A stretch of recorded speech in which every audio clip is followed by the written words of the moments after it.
Police में तो कोई समय ही नहीं है, दिन और रात उसका कोई समय है ही नहीं। गताले कि वो बड़ा फेमस हुआ था, बड़ा वायरल भी हुआ था, एक धार्मिक यात्रा थी। मदद के लिए होती है ना पुलिस, तो मदद वहाँ कर दी। बहुत ज़्यादा पब्लिसिटी पाने के लिए ऐसे हथकंडे आप अपना। हर आदमी पब्लिसिटी लेने के लिए तैयार बैठा है, कोई कुछ कर रहा है, कोई कुछ कर रहा है। मेरा तो कोई इस तरह का उद्देश्य था ही। जिन लोगों को लगता रहा पहले मनमानी करते रहे, वो अब मनमानी नहीं कर पाए।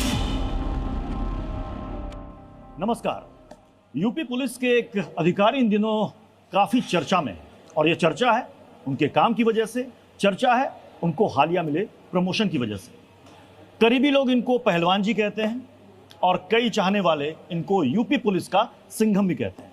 जी हाँ, हम बात कर रहे हैं संभल के पूर्व सीओ और अब एएसपी अनुज चौधरी की। अनुज चौधरी जी, बहुत बहुत बधाई पहले तो आपको। Sir thank you. आप अब एएसपी बन गए सर, तो जिम्मेदारियां ज़्यादा बढ़ गई होंगी आपकी। जी बिल्कुल बिल्कुल। अच्छा, आप स्पोर्ट्स कोटे से यूपी पुलिस में एएसपी के पद पर पहुंचने वाले पहले पुलिस अफसर हैं। जी जी सर। और मैं कहूं कि सबसे ज़्यादा पॉपुलर भी, सबसे ज़्यादा चर्चा भी। हाँ, अब ये तो आप मुझसे बेहतर जानते हैं। सोशल मीडिया पर तो आप छाए रहते हैं। हाँ, अब सोशल मीडिया का टाइम है। तो ये आपके रूटीन का ये हिस्सा है, वर्कआउट। जी, वर्कआउट मेरे रूटीन का हिस्सा है और मैं नियमित रूप से करता हूँ। अच्छा, दिन निकले, हाँ, रात में, सुबह, जब भी समय मिलता है। जैसे कुछ लोग बोलते हैं कि भाई समय नहीं मिलता, वाकई पुलिस की जो लाइन है वो ज़्यादातर लोग यही कहते हैं वो कि वाकई में टाइम नहीं मिलता। तो आप कैसे निकालते हैं टाइम? मैं जो टाइम मुझे मिलता है हाँ। आराम के समय में, उसी में से टाइम निकालता हूँ वर्कआउट के लिए। अच्छा, और जैसे पूरे दिन की फ्रस्ट्रेशन जो होती है हाँ हाँ। वो पसीने में निकल जाती है। अच्छा, क्योंकि हम पूरे दिन हर तरह के लोगों से मिलते हैं। हाँ, कुछ को हम पसंद है, कुछ को वो हमें पसंद नहीं है। तो उन सबसे मिल के बात करनी पड़ती है, हर तरह से देखना पड़ता है। तो काफ़ी बहुत एक पुलिस की नौकरी मतलब बहुत ही अलग और बहुत अच्छा, आप तो मतलब आप रेसलर रहे हैं, इंटरनेशनल इवेंट्स आपने, आप तो एथेंस ओलंपिक भी आपने खेला है, कई सारे मेडल्स, कॉमनवेल्थ में भी आपने कई सारे मेडल, आप अर्जुन अवार्डी हैं। तो ये बताइए कि मिस करते हैं कभी कुश्ती के अखाड़े? बिल्कुल करता हूँ कुश्ती। मेरा मतलब जो कुछ हूँ मैं आज वो कुश्ती की वजह से हूँ। हाँ। और मेरे खून में कुश्ती है और मैं मतलब कुश्ती को बहुत अच्छी तरह से जिया हूँ। और वो मैं अभी भी एहसास करता हूँ। जो मेरा कुश्ती मैंने छोड़ दी है, मतलब इंटरनेशनल टूर्नामेंट और बाइट में छोड़ दी, पर मेरा जो एक करने का या खाने का जो रूटीन है वो मैंने चेंज नहीं किया।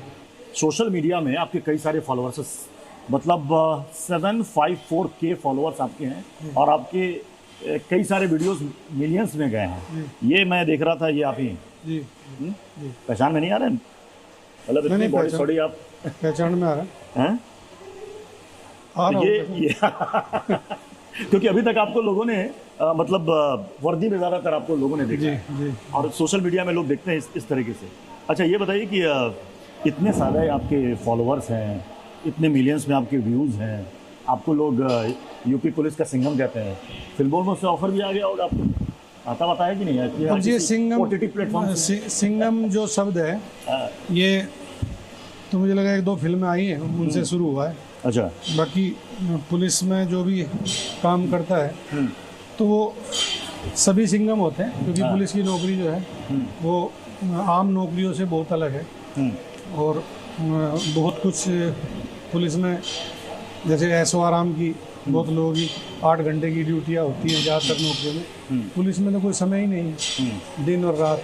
अच्छा, उसका कोई समय है ही नहीं। आपका एक वीडियो काफ़ी वायरल हुआ है, जब आपको प्रमोशन मिला उसके बाद आप प्रेमानंद महाराज के पास गए उनका आशीर्वाद के लिए। इस दौरान आपने कुछ दुविधा का जिक्र किया, वहाँ पर उनसे कुछ आपने प्रश्न पूछे, क्या दुविधा थी आप? नहीं, वो उसमें दुविधा का ये था कि जैसे कुछ मन में वो रहता है। हालांकि मैं पुलिस की नौकरी करता हूँ, तो मुझे पता है, मतलब सही गलत का भी पता है, सब कुछ पता है। पर कुछ चीज़ ऐसी होती है जैसे अध्यात्म के तरीके से आप उनको सोचने लगो भाई ये पाप है या पुण्य है, तो आप उसमें घुस जाओगे, पाप और पुण्य, तो फिर तो आदमी पता नहीं क्या कर पाएगा क्या नहीं कर पाएगा। आप बजरंग बली के भक्त हैं? हाँ जी। आपका गदा लेके जो एक था वो वीडियो काफी देख लेके मुस्कुरा रहे हैं। गदा लेके वो बड़ा फेमस हुआ था, बड़ा वायरल भी हुआ था। एक धार्मिक यात्रा थी संभल में, और हाथ नहीं हूँ गदा लेके आप निकल रहे थे, और कई लोगों ने कई तरह के उसमें कमेंट किए कि एक पुलिस अधिकारी कैसे इस तरीके से किसी धर्म के रथ यात्रा में इस तरीके से शामिल हो सकता है गदा लेकर के। और देखो, पुलिस अधिकारी भी हाँ इंसान ही है, और उसके भी कुछ अधिकार तो होते ही है। अब जो लोग जिसकी जैसी भावना, हाँ जो जैसा सोच रहा है, मैंने तो उनकी मदद के लिए वो ली थी, क्योंकि वो उनके हाथ में एक मूर्ति थी जिसमें काफ़ी वजन था, हाँ और एक वो गदा थी। तो उन्होंने, स्वामी जी ने मुझसे कहा, और बच्चा एक दो लोगों से और से पूछा गदा के लिए, तो उन्होंने कहा तुमने स्नान किया है? तो बोला नहीं। अब मैं सुबह स्नान करके गया था, ओके। तो उन्होंने कहा बेटा आप ये पकड़ लीजिए। अब मैंने वो, क्योंकि उनके हाथ में एक दूसरी मूर्ति थी, मैंने पकड़ लिया, और मुझे मंदिर के गेट पे आप दे देना। तो मैं साथ में लेके चल दिया, और मंदिर के गेट पे मैंने उनको जाके उनको दे दी। अब इसमें कौन सा गुनाह है या कौन सा मैंने पाप कर दिया जो चिल्ला के सब छाती पीट पीट के रोने लगे? भाई एक नॉर्मल प्रक्रिया है, मदद के लिए होती है ना पुलिस, तो मदद वहाँ कर दी। यदि कोई दूसरे धर्म का भी आदमी होगा तो उसकी भी तो हम तमाम यात्रा निकलवाते हैं, तमाम ये करते हैं। अच्छा, आपने कहा कि इत्तेफाकन ऐसा हो गया कि आप वहाँ पर गदा ले लिए, लोगों ने उसको गलत तरीके से ले लिया, लेकिन कई लोगों ने ये भी आरोप लगाया कि आप सोशल मीडिया में वायरल होने के लिए और बहुत ज़्यादा पब्लिसिटी पाने के लिए ऐसे हथकंडे आप अपनाते हैं, ऐसा भी कई लोगों ने आरोप लगाया। यदि ऐसा है हाँ, तो कोई और ले ले हाथ में, वो अपना ले भाई। उससे पब्लिसिटी यदि ऐसे मिलती हो तो वो ले ले। हर आदमी पब्लिसिटी लेने के लिए तैयार बैठा है, कोई कुछ कर रहा है, कोई कुछ कर रहा है। मेरा तो कोई इस तरह का उद्देश्य था ही नहीं, क्योंकि गदा मेरे जीवन से जुड़ी रही है। मैं उत्तर प्रदेश केसरी, शेरे हिंद, तमाम टाइटल मैंने गदा में, मेरे घर पे मतलब 20-50 गदा मैंने जीती है, जो सम्मान के स्वरूप मुझे दी गई। तो मुझे गदा एज ए स्पोर्ट्समैन, वो मेरे लिए, मेरी भर्ती स्पोर्ट्स से है, मेरी खेल से बढ़ती है, तो भाई मेरी और से कुछ अलग तरह से बढ़ती है। मैं थोड़ा अलग तरह का आदमी हूँ, मेरी भर्ती भी अलग तरीके से है। लेकिन आप आपने ऐसे से बयान दिए हैं जो सबसे ज्यादा वायरल भी हो और सबसे ज्यादा कंट्रोवर्सी में जाएगा। जैसे आपका एक बयान कि होली तो साल में एक बार आती है, जुमे की नमाज तो 52 बार होती है, और उस पर कई लोगों ने कहा कि देखिए इनका बयान जो है ये लगता है कि बिल्कुल ये मुस्लिम विरोधी बयान है, और ये हिंदू समुदाय के लिए इनका पक्षपात साफ दिखता है। ऐसे भी आप पर आरोप लगाया गया। भाई पहली बात तो आप संभल में आके पूछ लो, मैं संभल में हूँ। अब जहाँ नियम की बात हुई हो और जहाँ काम की बात हुई हो, वहाँ मेरे काम में मैंने वहाँ कोई पक्षपात किया हो, ठीक है। अब वो यदि हम एक पुलिस फोर्स में हैं, हमारी जिम्मेवारी है लॉ एंड ऑर्डर को मेंटेन करना। अब जिन लोगों को लगता रहा पहले मनमानी करते रहे, वो अब मनमानी नहीं कर पा रहे। अब उनको लग रहा है कि भाई तुम्हारे खिलाफ ये चीज़ हो रही है या तुम्हारे खिलाफ ये हो रहा है। तो आपने कहा कि कुश्ती के अखाड़े को अभी भी आप मिस करते हैं, तो कभी खाली समय मिलता है तो कभी जाते हैं अखाड़े में? नहीं, मैं 2014 के बाद एक बार जूनियर टीम का चीफ कोच गया था, कुछ 1-1.5 साल के लिए 2014 में। तो मैं जर्मनी गया था टीम लेके। तो अखाड़े से तो मैं जब भी समय मिलता है तो मैं दिल्ली जाता हूँ, मेरा गुरु हनुमान अखाड़े से हूँ, तो मैं अखाड़े में जाता हूँ। तो जो मुझे समय मिलता है तो मैं बच्चों को, जो मेरा अपना एक्सपीरियंस है वो भी मैं देता हूँ, मतलब ट्रेनिंग के हिसाब से टेक्निक जो बताना होता है तो वो मैं करता हूँ। क्योंकि आपको लगता है कि जो हम देखते हैं कुश्ती के अखाड़े या जो खबरें सामने आती, क्या फेडरेशन में भी कुछ इस तरह की पॉलिटिक्स होती है क्या पहलवानों के साथ?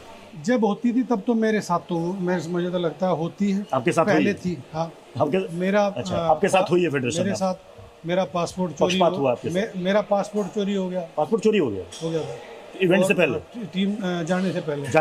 हाँ। कहाँ जा रहे थे आप? विदेश? मैं वर्ल्ड यूनिवर्सिटी में मुझे जाना था। ओके।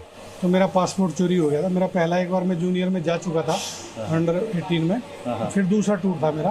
तो मेरा वहीं किसी ने कह के, मतलब हालांकि मुझे पता है, ना जा पाए इसलिए। हाँ, मुझे पता है किसने कराया था। अच्छा, पता भी है? पता भी है, फिर एक्शन मैंने उसको छोड़ दिया। नहीं, बढ़ने दो, उसने जो किया वो मुझे तो नहीं रोक पाया। तो मेरा पासपोर्ट चोरी हो गया था। और एक बार Manchester Commonwealth Games Commonwealth Games हो रहे थे, तो Commonwealth Games, Asian Games, Olympic Games, हर खिलाड़ी का सपना होता है खेलने का। हाँ हाँ हाँ। तो मैं इंडिया का टॉप था और मतलब अपने वेट में फर्स्ट आया था, लगातार आता रहा। तो मुझे मेडिकल में मुझे मतलब चेकअप किया, तो उसमें मुझे थोड़ा अनफिट बताया गया, मैं अनफिट हूँ।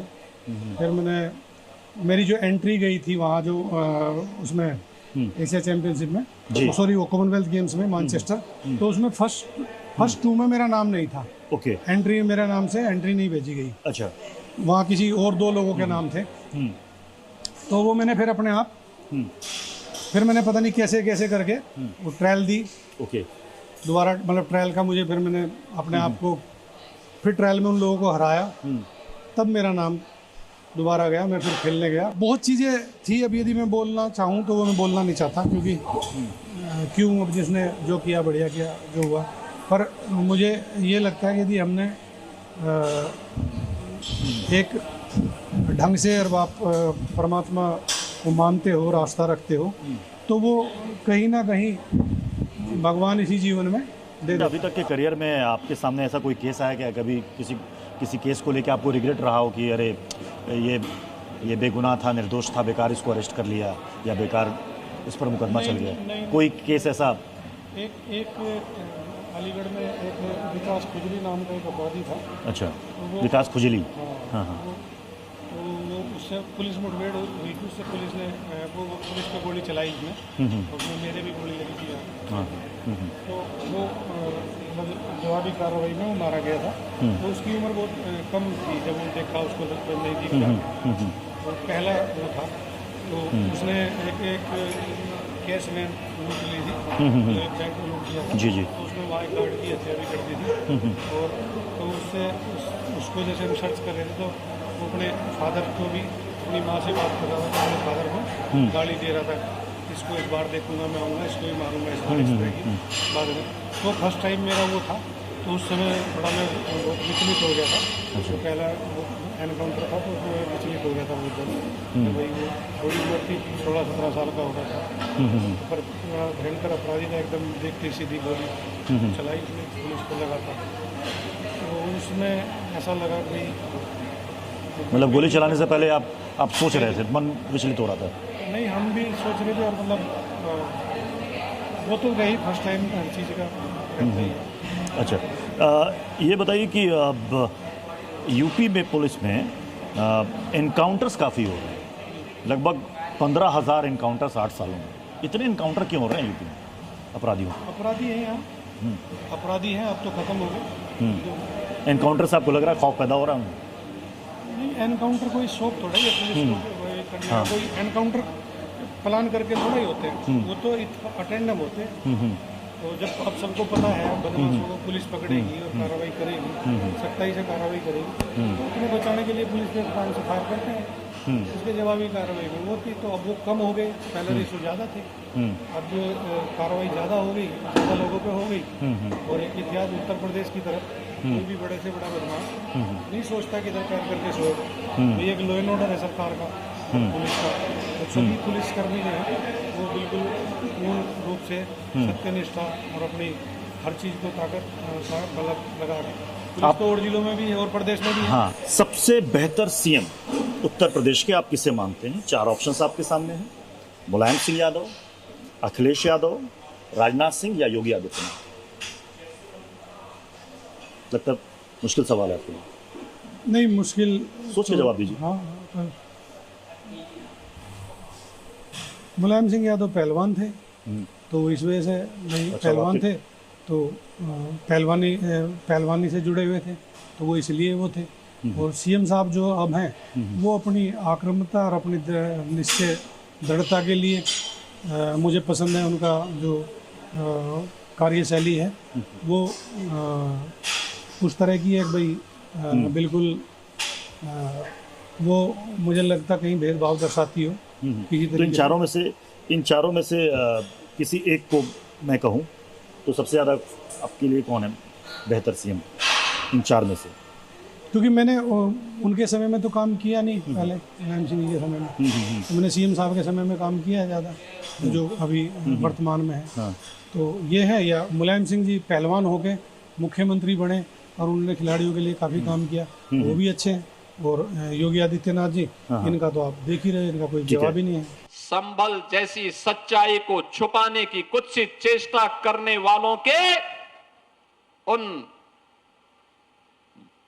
गलत मंसूबों को भी ध्वस्त करने का काम करेंगे, जो भारत और भारतीयता को, भारत की विरासत को कलंकित करने का कार्य करेंगे।